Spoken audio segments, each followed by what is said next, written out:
partenaire hygiène Made in France.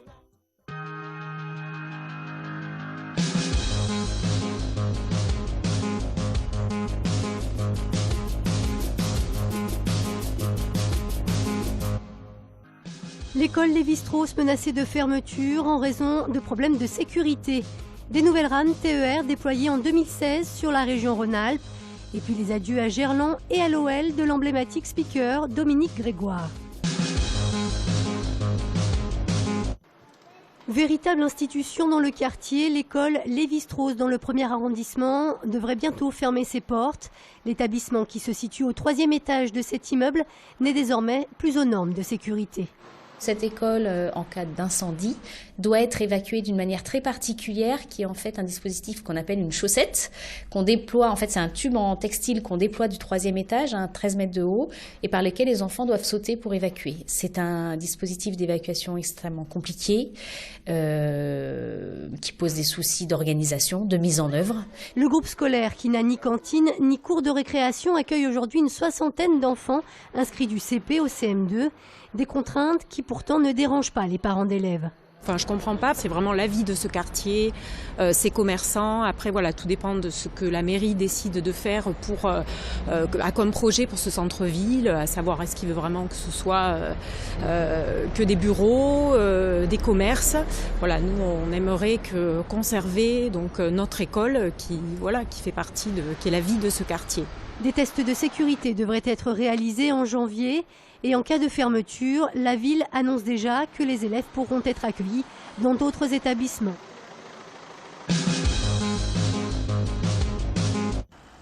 Mauvaise nouvelle pour les opposants à l'arrivée des familles roms à Saint-Genis-les-Olières. Le tribunal administratif a rejeté hier soir le référé suspension déposé par la mairie. C'est le 2e recours rejeté en seulement quelques jours.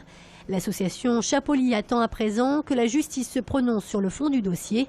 En attendant, la préfecture, elle, poursuit ses travaux d'installation. Les bungalows destinés à l'accueil de près de 80 personnes ont pris place sur le site. Lyon-Clermont-Ferrand, en 2 heures, c'est l'une des seules nouveautés sur le réseau SNCF pour l'année à venir. Le transporteur a en effet annoncé aujourd'hui son souhait de renforcer les lignes fortes déjà existantes grâce au déploiement de TER nouvelle génération. 40 rames nouvelles qui vont s'installer sur ce qu'on appelle le périurbain lyonnais, donc entre Amberlieu, Lyon et Vienne, c'est déjà le cas aujourd'hui, et à partir de maintenant entre Lyon, Saint-Étienne et Firminy, donc une offre de matériel neuf, plus capacitaire, accessible, plus confortable, qui je pense devrait plaire à nos voyageurs. Autre nouveauté pour 2016, une offre TGV qui se développera essentiellement à l'international. On va faire un aller-retour tous les jours vers le Luxembourg, donc ça c'est intéressant. On renforce aussi l'offre entre Lyon et Milan avec une desserte supplémentaire en passant par Modane. Côté travaux, 150 aiguillages devraient également être renouvelés en 2016 sur la grande région Auvergne-Rhône-Alpes. Des interventions sur les voies et sur les tunnels sont également prévues. Une page se tourne et un nouveau chapitre va bientôt s'ouvrir pour le 19 de la place Bellecour, 2 ans après la fermeture de la librairie. C'est une enseigne spécialisée dans l'alimentaire qui devrait prochainement s'installer. Monop devrait en effet ouvrir ses portes au printemps 2016. Ben voilà, mon écran géant.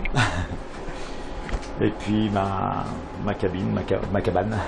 Cette cabine, c'est un peu sa 2e maison à Dominique Grégoire, speaker de l'OL. Cela fait 17 ans qu'il commande tous les matchs des Lyonnais. Hier soir, c'était un soir particulier, la dernière pour Gerland, mais également pour Dominique, qui n'officiera pas dans le grand stade. De quoi se remémorer les bons moments et les petites anecdotes. Forcément, le premier titre, c'est celui que je cite toujours, parce que c'était l'explosion, c'était quelque chose d'extraordinaire, le premier titre pour le club. Les gros matchs, avec la Ligue des Champions, puis tout le passage avec les Brésiliens, on s'est régalé, la façon de prononcer les noms des joueurs étrangers, avec des petits défis avec les collègues. Des fois je disais des noms qui n'existaient pas, ou volontairement bien sûr. Ouh,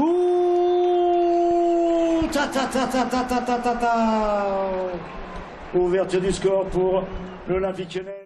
Dominique a appris il y a quelques semaines qu'il ne serait pas le speaker du grand stade. Une grande déception car il en rêvait. Très déçu de ne pas continuer. Quand le parcours que j'ai fait, on t'annonce que ce ne sera pas toi dans le grand stade, alors que ça va être un très bel outil de travail, une belle sonorisation, avec des choses nouvelles à faire, etc. Donc sans exclu. Et ça, forcément, c'est pas un bon sentiment, c'est sûr.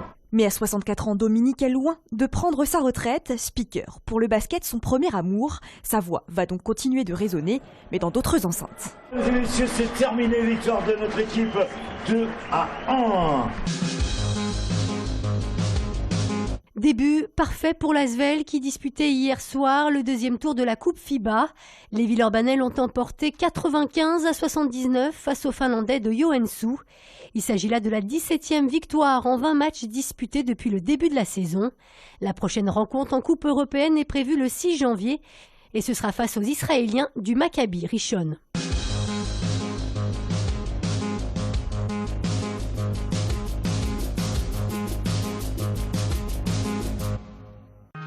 L'info continue sur TLM.tv, les réseaux sociaux et le fil info.